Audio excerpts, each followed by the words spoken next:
মন্ত্ৰী চন্দ্ৰমোহন পাটোৱাৰীয়ে এইবাৰ বৰপেটা লোকসভা সমষ্টিৰ প্ৰাৰ্থী ফণীভূষণ চৌধুৰীৰ প্ৰতিশোধ ল'ব নেকি? এইকাৰণে কথাটো কৈছোঁ, এই ফণীভূষণ চৌধুৰীয়ে 2014 চনত ভাৰতীয় জনতা পাৰ্টি অৰ্থাৎ চন্দ্ৰমোহন পাটোৱাৰীক হৰুৱাবলৈ বৰপেটাৰ পৰা প্ৰতিদ্বন্দ্বিতা কৰিছিল। অসম গণ পৰিষদৰ হৈ তেওঁ 2014 চনত চন্দ্ৰমোহন পাটোৱাৰীক হৰুৱাবৰ কাৰণে প্ৰতিদ্বন্দ্বিতা কৰিছিল আৰু তেওঁ প্ৰতিদ্বন্দ্বিতা কৰি লাভ কৰিছিল 73,702টা ভোট। আনহাতে চন্দ্ৰমোহন পাটোৱাৰীয়ে লাভ কৰিছিল 3,52,361টা ভোট। আৰু 2014 চনত অৰ্থাৎ সেইবাৰ মানে বৰপেটা লোকসভা সমষ্টিৰ পৰা জয়ী হৈছিল AUDFৰ চিৰাজউদ্দিন আজমল। চিৰাজউদ্দিন আজমলে লাভ কৰিছিল 3,94,702টা ভোট। এতিয়া মন কৰক, আৰু এই 3,52,000ৰ লগত যদি ফণীভূষণ চৌধুৰীয়ে লাভ কৰা 73,000 ভোট যোগ দিলেহেঁতেন, তেতিয়াহ'লে অনাহাসে 2014 চনত বিজয় হ'লহেঁতেন ভাৰতীয় জনতা পাৰ্টিৰ চন্দ্ৰমোহন পাটোৱাৰী। মানে ৰাজনৈতিক বিড়ম্বনাবোৰ চাওক, কিমান চতুৰ, কিমান মানে লেতেৰা ৰাজনীতি কৰে এওঁলোকে।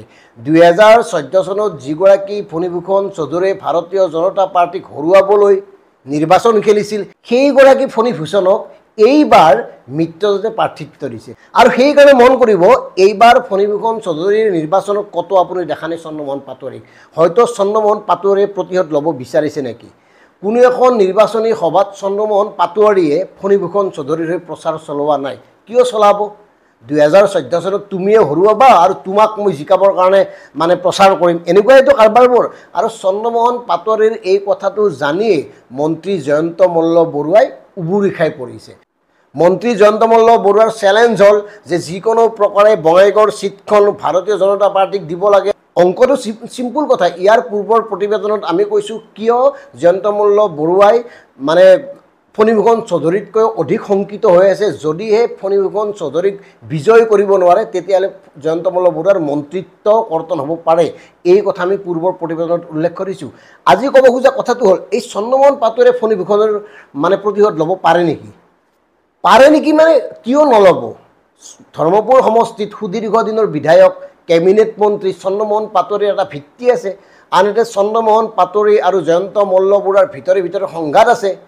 এতিয়া যিহেতুকে পূৰ্বত সেই একেটা সমষ্টিৰ পৰা চন্দ্ৰমোহন পাটোৱাৰীক হৰুওৱা হৈছিল, এইবাৰ চন্দ্ৰমোহন পাটোৱাৰীয়ে সেইগৰাকী প্ৰাৰ্থীক কিয় জয় কৰাব?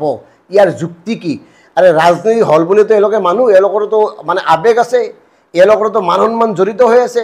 সেইবাৰ অনাহাসে আমি স্পষ্টভাৱে কৈছোঁ, সেইবাৰ যদি ফণীভূষণ চৌধুৰীয়ে ইলেকশ্যন নেখেলিলেহেঁতেন, তেতিয়াহ'লে মানে 100% বিজয়ী হ'লহেঁতেন চন্দ্ৰমোহন পাটোৱাৰী। কাৰণ কেইহাজাৰমান ভোটতে তেওঁ হাৰিছে। 73,000 ভোট পাইছিলে আপোনাৰ ফণীভূষণ চৌধুৰী। সেই 73,000 ভোট যোগ দিয়া হ'লে চিৰাজউদ্দিন আজমলতকৈ প্ৰায় 50,000মান অধিক ভোটত জিকিলেহেঁতেন। কিন্তু হৰুৱালে হাতীয়ে, হৰুৱালে পদুমক। আৰু এইবাৰ বিড়ম্বনাটো হ'ল পদুম আৰু হাতীয়ে একেলগে সমৰ্থন দিবলগীয়া হৈছে। ভাবক ৰাজনীতি। আৰু এওঁলোকৰ ভিতৰ চোৰাত এই ধৰণৰ এটা যে সংঘাত থাকে আছে, এই কথাটো মুকলি কৰি দিবৰ কাৰণেহে আমি 2014 চনৰ মানে নিৰ্বাচনৰ ফলাফলটো খুচৰি চাইছিলোঁ। আৰু নিৰ্বাচনৰ ফলাফল খুচৰি চাই দেখিছিলোঁ, সেইবাৰ 1 নম্বৰত আছিল চিৰাজউদ্দিন আজমল, তেওঁ আছিল 3,94,702টা ভোট। চন্দ্ৰমোহন পাটোৱাৰী দ্বিতীয় স্থানত আছিল 3,52,361টা ভোট। ফণীভূষণ চৌধুৰীয়ে পাইছিল 73,702টা ভোট। ইছমাইল হুছেইন আছিল কংগ্ৰেছৰ প্ৰাৰ্থীগৰাকীয়ে লাভ কৰিছিল 2,77,802টা ভোট। আনহাতে CPMৰ উদ্ধৱ বৰ্মন তেওঁ আছিল, আৰু পাৰভেজ আলী আহমেদ TMCৰ তেওঁলোকো আছিল, আৰু তেওঁলোকো কিছুসংখ্যক ভোট পাইছিল। আৰু এইবাৰ উদ্ধৱ বৰ্মনৰ ঠাইত আছে মনোৰঞ্জন তালুকদাৰ। এতিয়া কথাটো হ'ল, আমাৰ কথাটো হ'ল, চন্দ্ৰমোহন পাটোৱাৰীয়ে ফণীভূষণ চৌধুৰীৰ প্ৰতিশোধ কিয় নল'ব? বাৰে বাৰে কৈছোঁ এই কথাটো। আৰু প্ৰতিশোধৰ জুইকুৰা চন্দ্ৰমোহন পাটোৱাৰীৰ বুকুত 2014 চনৰ পৰাই কিন্তু উমি জ্বলি আছিল। এতিয়া এই খেলখন জমিছে। এই খেলখন এইকাৰণে জমিছে, জয়ন্তই বিচাৰিছে যিকোনো প্ৰকাৰে ফণীক জিকাব লাগে, আনহাতে চন্দ্ৰমোহন পাটোৱাৰীয়ে বিচাৰিছে ফণী হাৰিব লাগে, হাৰিলেহে তেওঁ 2014ৰ সেই প্ৰতিশোধটো লোৱা হ'ব। এই দুজনৰ দ্বন্দ্বৰ মাজত 3 নম্বৰ প্ৰাৰ্থী কোন হ'ব পাৰে? মনোৰঞ্জন তালুকদাৰ বৰপেটাত আছে CPMৰ, দিব্যায়ন আছে কংগ্ৰেছৰ, নিৰ্দলীয় প্ৰাৰ্থী দুলু আহমেদে খুব শক্তিশালীভাৱে এইবাৰ তেওঁৰ প্ৰচাৰ কাৰ্য অব্যাহত ৰাখিছে। গতিকে এইবাৰ বৰপেটাক লৈ এটা বেলেগ পৰিৱেশটো নহ'লহেঁতেন যদিহে ফণীভূষণ চৌধুৰীক প্ৰাৰ্থিত্ব দিয়া নহ'লহেঁতেন। কাৰণ ফণী ফুকন চৌধুৰীক প্ৰাৰ্থিত্ব দিয়াৰ কাৰণে অগপৰ বিশেষকৈ বঙাইগাঁৱৰ সমষ্টিৰ অধিকাংশ লোকে পচন্দ কৰা নাই। কাৰণ তেওঁলোকেও জানে যে বঙাইগাঁৱৰ পৰা ফণী ফুকন চৌধুৰী গুচি অহাৰ লগে লগে দিল্লীলৈ যোৱাৰ লগে লগে বঙাইগাঁৱত যিটো উপনিৰ্বাচন হ'ব তাৰ পৰা কিন্তু অসম গণ পৰিষদৰ কোনো প্ৰাৰ্থীয়ে মানে প্ৰতিদ্বন্দ্বিতা কৰাৰ সুযোগ নাপায়। তাৰ পৰা ভাৰতীয় জনতা পাৰ্টীৰ এগৰাকী নতুন মানুহে প্ৰতিদ্বন্দ্বিতা কৰিব আৰু মানে নিৰ্বাচিত হ'ব, এই কথাটো তেওঁলোকে জানে। আৰু এই ঘটনাটো ঘটা মানে চিৰজীৱনৰ বাবে বঙাইগাঁৱৰ সেই ঐতিহাসিক অসম গণ পৰিষদৰ আসনখন বিক্ৰী গ'ল, মানে ভাৰতীয় জনতা পাৰ্টীৰ দখলত গ'ল। আৰু এই কথাটো বঙাইগাঁৱৰ অধিকাংশ লোকে জানে কাৰণে ফণী ফুকন চৌধুৰীয়ে দিল্লীলৈ যোৱাটো বিচৰা নাই, তেওঁলোকৰ আবাৰ প্ৰাৰ্থী হোৱাটো বিচৰা নাই। এতিয়া ফণী ফুকন চৌধুৰীৰ যোগ্যতা সামৰ্থ্য বা তেওঁৰ স্থিতি অৱস্থানক লৈ ধূসৰ হৈ আছে সাধাৰণ জনতা। সাধাৰণ জনতা এইকাৰণে ধূসৰ যে বিজেপি হ'ল বুলি তেওঁক ভোট দিব নেকি।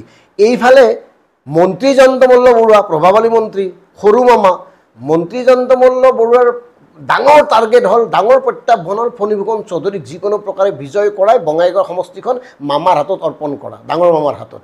গতিকে এই গোটেই কাৰবাৰটোই এইবাৰ বৰপেটা লোকসভা সমষ্টিৰ যিটো ভিতৰৰ ৰাজনীতি বিজেপিৰ সেইটো সাংঘাতিক উত্তপ্ত কৰিছে। আৰু তাত উত্তপ্ত কৰাৰ অন্যতম কাৰণ হ'ল চন্দ্ৰমোহন পাটোৱাৰীৰ প্ৰতিশোধ, জয়ন্ত মল্ল বৰুৱাৰ প্ৰত্যাহ্বান, জয়ন্ত মল্ল বৰুৱাৰ টাৰ্গেট, কাৰণ তেওঁক টাৰ্গেট দিয়া হৈছে। গতিকে এই গোটেই কাৰবাৰবোৰ যদি আপোনালোকে লক্ষ্য কৰে এইবাৰ বৰপেটা লোকসভা সমষ্টিৰ এই নিৰ্বাচনটো ৰহস্যঘন হৈ পৰিছে। আৰু আমি এটা কথা যোগ দিব খুজিছোঁ, আনহাতে সাধাৰণ জনতাই বা সচেতন লোকসকলে যিখিনি আপোনাৰ আস্থাৰ ভোট দিবলগীয়া মানুহ আছে, সচেতন লোক আছে, সেই আস্থাৰ ভোট বা সচেতন ভোটখিনি মানে অসম গণ পৰিষদ বা ভাৰতীয় জনতা পাৰ্টীৰ লোকেও ফণী ফুকন চৌধুৰীক নিদিয়ে। কাৰণ তেওঁলোকে ফণী ফুকন চৌধুৰীৰ দৰে এগৰাকী প্ৰতিনিধি দিল্লীলৈ যোৱাটো নিবিচাৰে। এতিয়া ইয়াৰ বিপৰীতে কাক দিব তেওঁলোকে, আস্থাৰ ভোটটো কোনে পাব? মনোৰঞ্জন তালুকদাৰে পাব, দিব্যায়নে পাব নে দুলু আহমেদে পাব? দুলু আহমেদে পাব পৰা এটা ভিত্তি হ'ল তেওঁ নতুন প্ৰজন্মক অধিক গুৰুত্ব দিছে।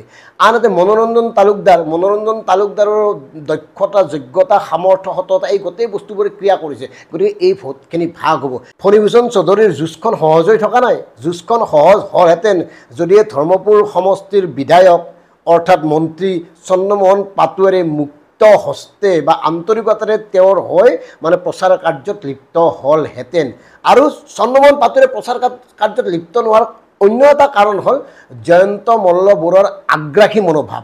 মানে আমি শেষত এটা কথাই ক'ব খুজিছোঁ, ৰাজনীতিত কোনে কাক কেনেকৈ কেতিয়া লেং মৰাৰ সুযোগ লৈ থাকে তাক কোৱাটো টান। কোনে কাক কিদৰে প্ৰতিশোধ ল'ব খোজে, কোনে কাৰ ওপৰত কি ধৰণৰ ষড়যন্ত্ৰ ৰচনা কৰে, কি ধৰণৰ কৌশল অৱলম্বন কৰে, কোনে কাৰ সম্পৰ্কত কি ভাৱ মনত লৈ থাকে, এই কথাটো বুজাটো অতি টান। আৰু সেইকাৰণে ৰাজনীতি, আৰু সেইকাৰণে কুটিল ৰাজনীতি, জটিল ৰাজনীতি, লেতেৰা ৰাজনীতি বুলি কয় যে এই লেতেৰা ৰাজনীতি, জটিল ৰাজনীতি, কুটিল ৰাজনীতিৰ এইবাৰ স্পষ্ট ৰূপত মানে দেখা গৈছে বৰপেটা লোকসভা সমষ্টিত।